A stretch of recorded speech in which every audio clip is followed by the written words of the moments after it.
Hello, ladies and gentlemen. Thank you for tuning in once again. I really appreciate it. This is not going to be a fitness instructional video because this is yet another story time. I hope you enjoy hearing these stories as much as I enjoy telling them. This particular story is titled Circumstances. And it's a very special story to me. And I've told this story many times over and over again because I love the story and I love the lesson that I got from this story. My brother Drew, when I was growing up, was a very good basketball player. He was what we called back then a playground legend. And I think his nickname back then was Dr. Sky because he could jump really high. He could dunk the ball. I think he's only maybe 6'2". Or 6'1", however tall he is, but for his height, he could fly through the air and dunk the ball. And he was akin to like a Julius Erving in the parks. And so he was the guy who everybody wanted to beat. You know, he was a playground legend. So I was a kid coming up, so I'm a young kid. I used to go watch them play basketball games, him and my brother Rod, and I'd just sit on the sideline and just watch and learn and observe. I had my growth spurts. I started to get taller. So when I got to be into junior high, I started to get a really big interest in basketball. Drew was trying to get me interested in basketball earlier, but I just didn't really have the interest at a really young age. So around junior high was when I was really getting interested because I was becoming taller and I had the ability to jump pretty high. So around 7th grade, I could dunk the basketball.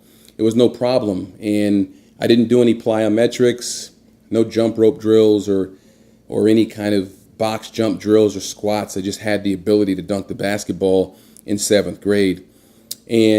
But my other skills were a little bit behind because I didn't really focus on basketball coming up. I was that nerdy kid who loved reading books and collecting rocks and doing all that kind of stuff. So I wasn't really an athletic kid until later. So fast forward, I always wanted to be able to beat Drew in a basketball game because I figured if I could beat the playground legend in a game of one-on-one, I figured, man, my game must be pretty good because I've been working on my game and my goal was always to beat him in a game of one-on-one. I tried and I tried and I tried. I never could do it. Never could do it, no matter how hard I tried. He was a more heady player and he was older, so he knew how to kind of work the game and he knew how to work a player and he always knew which way I was going to go. He knew where my dribble was going and he knew my shots, so he had me beat there. The wisdom had me beat. One day, it was summertime. I remember this day. He's laying on the couch. I think he's eating some food, watching TV. And I had been practicing all summer. And again, I could dunk the ball. And, when you're young, you think dunking is everything. You think if you can dunk the ball, you're pretty much an NBA player. But you come to find out later that doesn't really mean a whole lot.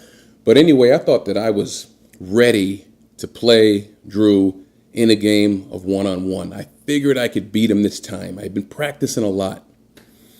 So here I am, 7th grade, 8th grade. I tap him on the shoulder and I say, hey man, let's go down to the park and play one-on-one. I'm going to beat you this time. So again, he's eating food, laying on the couch or something, and he just kind of rolls off the couch, throws on his shoes, and he says, okay, let's go. So I'm like, okay, we're going to do this.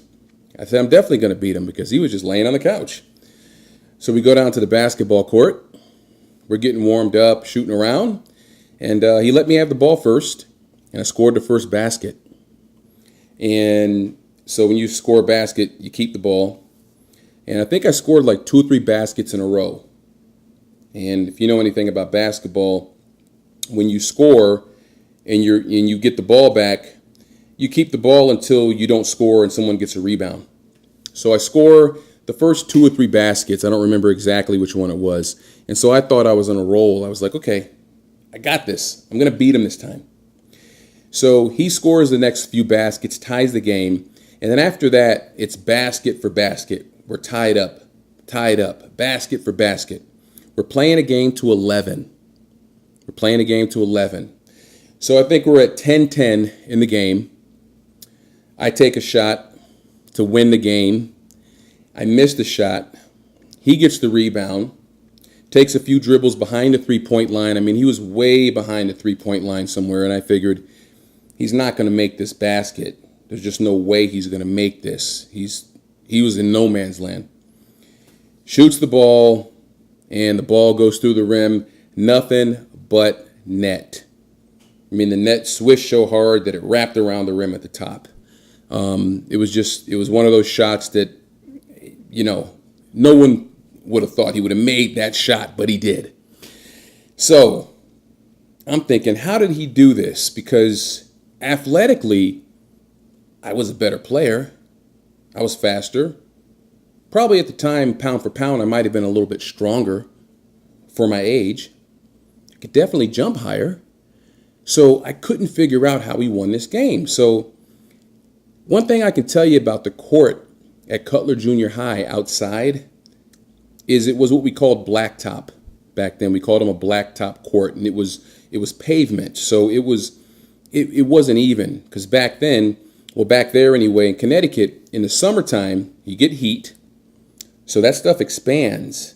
And then in the wintertime, it shrinks again. So it's constant expanding and contracting, causes the court to be uneven. All the water and ice, and you get all these bumps on the court. The court was bumpy. If you bounced the ball would bounce some other direction. Wouldn't come back to your hand, it would bounce somewhere else.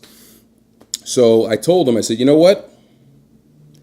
The only reason you won